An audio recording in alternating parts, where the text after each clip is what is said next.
The armed forces of Ukraine continued to attempt offensive actions in Donetsk, Krasny Liman and South Donetsk directions. In Donetsk direction, the active actions of the Yug group of forces have successfully repelled enemy attacks close to Nevelskoye, Vodyanoye and Kleshchivka, Donetsk People's Republic. The enemy losses were up to 275 Ukrainian servicemen and foreign mercenaries, 1 tank and 4 motor vehicles, said Igor Konashenkov, the Russian Federation Defense Ministry spokesman. 1 ordnance depot of 24th Mechanized Brigade of the AFU has been destroyed near Torets, Donetsk People's Republic.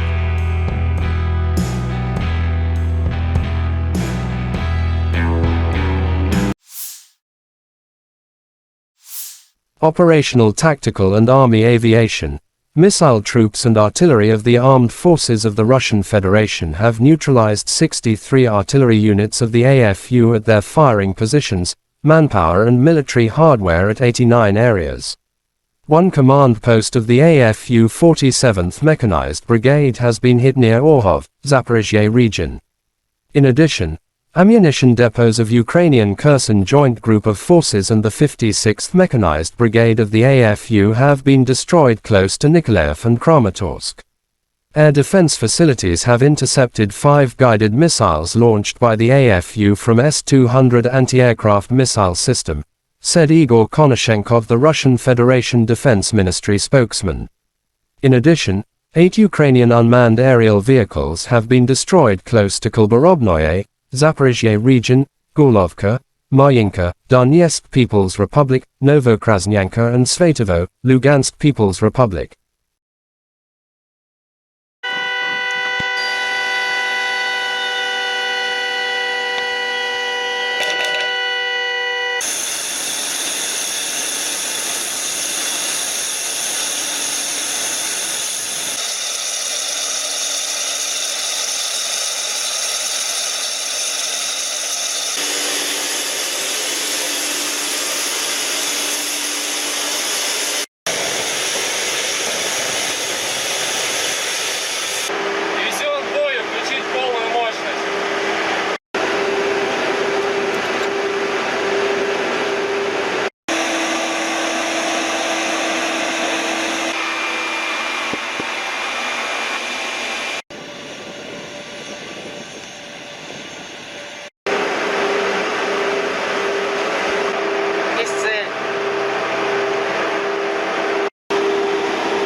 Lieutenant General Igor Konashenkov, the Russian Federation Defense Ministry spokesman, July 10 said in total, the armed forces of Ukraine have lost 453 airplanes, 241 helicopters, 4,956 unmanned aerial vehicles, 426 air defense missile systems, 10,615 tanks and other armored fighting vehicles.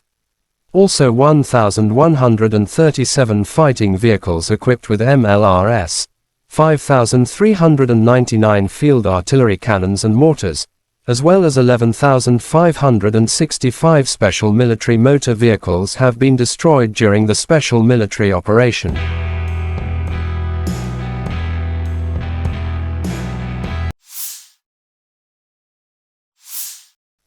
The General Staff of Ukraine's armed forces reported on July 10 that Russia had lost 234,480 troops in Ukraine since the beginning of its full-scale invasion on February 24, 2023. This number includes 440 casualties Russian forces suffered just over the past day. According to the report, Russia has also lost 4,085 tanks, 7,966 armored fighting vehicles, 6,937 vehicles and fuel tanks, 4,371 artillery systems, 668 multiple launch rocket systems, 414 air defense systems, 315 airplanes, 309 helicopters, 3,686 drones, and 18 boats.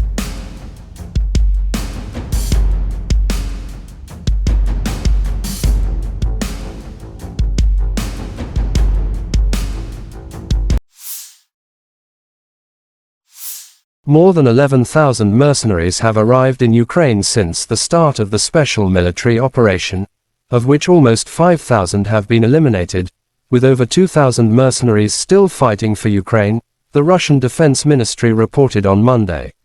At present, 2,029 mercenaries continue fighting for Ukraine. According to information obtained from Ukrainian prisoners of war during interrogations, the commanders of Ukrainian troops being engaged in operations along the line of engagement are not prosecuted over losses among foreign mercenaries, the ministry said. In total, since the 24th of February 2022, 11,675 foreign mercenaries from 84 countries have officially arrived in Ukraine to participate in the combat operations on the side of the AFU.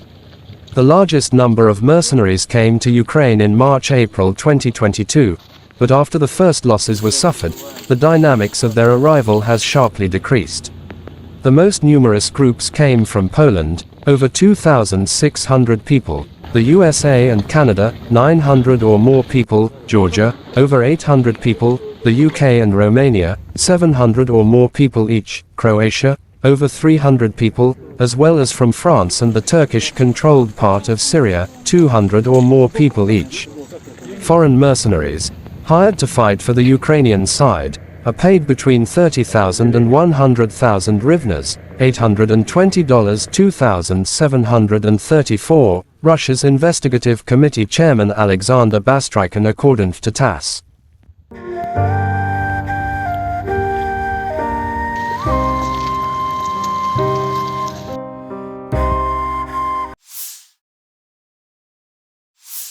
At one of the directions of the special military operation, for the advance of Russian motorized rifle units, the crews of T-80BV tanks advanced to the front edge of the enemy defense and delivered a powerful fire attack. The enemy was about 5 kilometers away. According to Russian intelligence, there were about 50 nationalists in the stronghold, including sabotage and reconnaissance groups.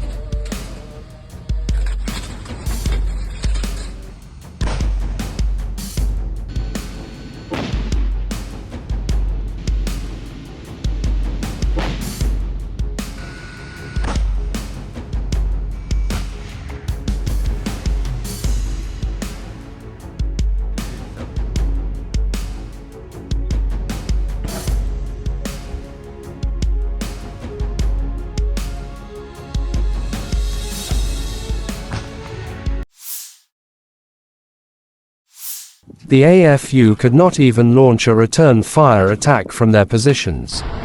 A pair of Su-25SM ground attack aircraft destroy AFU manpower and hardware concentration area in Krasny Liman direction. The pilots entered the combat course at a speed of about 900 km and launched a missile strike using 122mm S-13OF high explosive projectiles against an enemy manpower and hardware concentration area. The Su-25SM is a close air support aircraft developed by the Soviet Union, Russia. It is an upgraded variant of the original Su-25, Frogfoot, ground attack aircraft, which was introduced in the late 1970s. The SM in Su-25SM stands for Stroyovoy Modernizirovanny, which translates to combat upgraded. With its primary role as a close air support aircraft, the Su-25SM is designed to provide direct support to ground forces by attacking enemy targets, such as armored vehicles, fortifications, and infantry positions. It can operate in various weather conditions and can withstand significant battle damage, allowing it to continue its mission even under hostile fire. The Su-25SM has been widely exported to several countries and has seen combat in various conflicts, including the Afghan-Soviet War, the Nagorno-Karabakh conflict, Ukraine SMO and the Syrian civil war. It is known for its ruggedness, versatility, and effectiveness in the close air support role.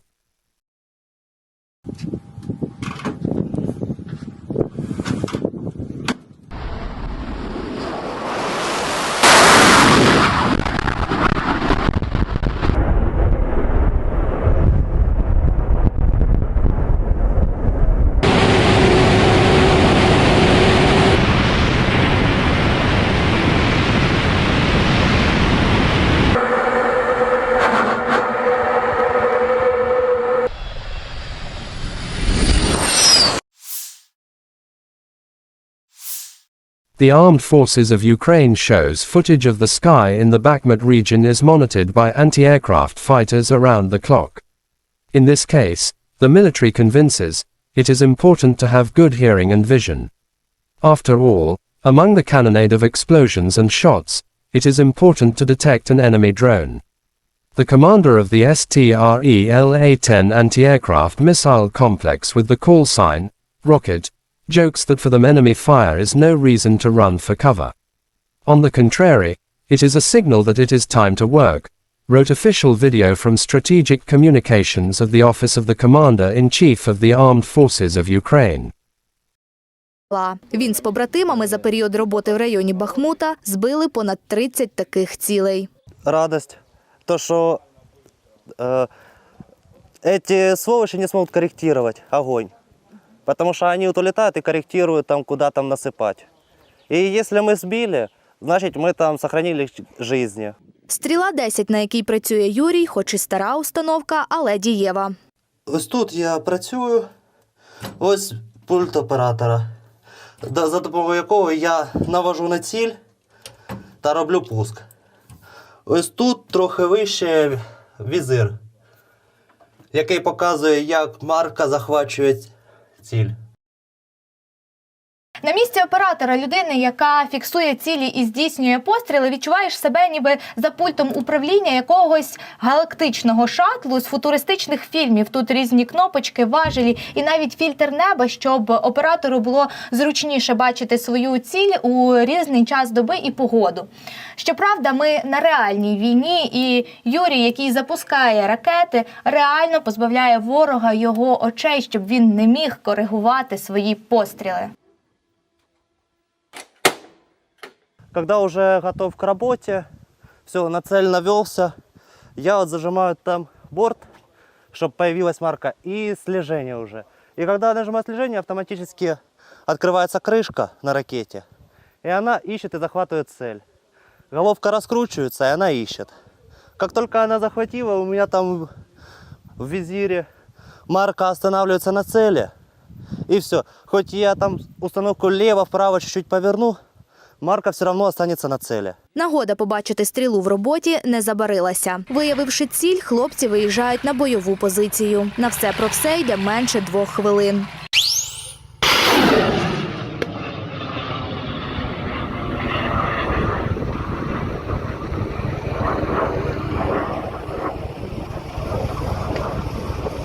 Єсть!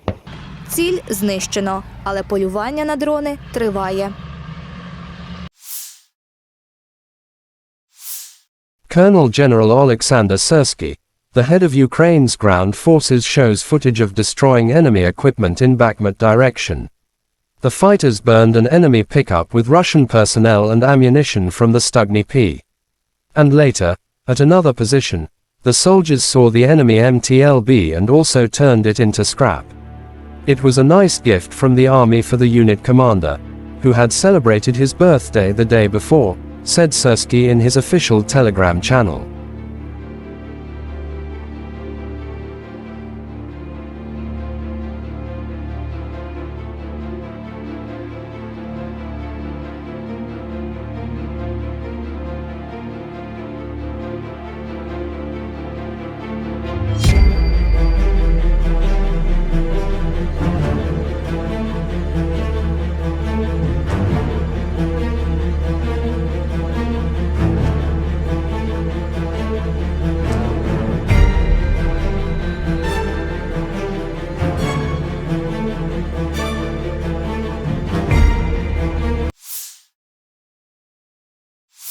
The Ukrainian armed forces continued to attempt offensive actions in Donetsk, Krasny Liman and South Donetsk directions. In the Donetsk direction, the active actions of the Yug group of forces have successfully repelled enemy attacks close to Nevelskoye, Vodinoye and Klishcheivka of Donetsk People's Republic. The enemy losses were up to 275 Ukrainian servicemen and foreign mercenaries, 1 tank and 4 motor vehicles. 1 ordnance depot of the 24th Mechanized Brigade of the Ukrainian armed forces has been destroyed near Toretsk of Donetsk People's Republic. In the Krasny Liman direction, as a result of active actions by units of the Center Group of Forces, aviation and artillery, manpower and military equipment of the 21st, 63rd and 67th Mechanized Brigades of the Ukrainian Armed Forces have been hit near Yampolovka, Torskoye of Donetsk People's Republic and Kuzmino of Lugansk People's Republic. The enemy attacks have been repelled close to Chervonaya Dibrova and Karmazinovka of Lugansk People's Republic. The enemy losses were up to 85 Ukrainian servicemen, 4 armored fighting vehicles, 2 pickup trucks and 1 Akatsia self-propelled artillery system.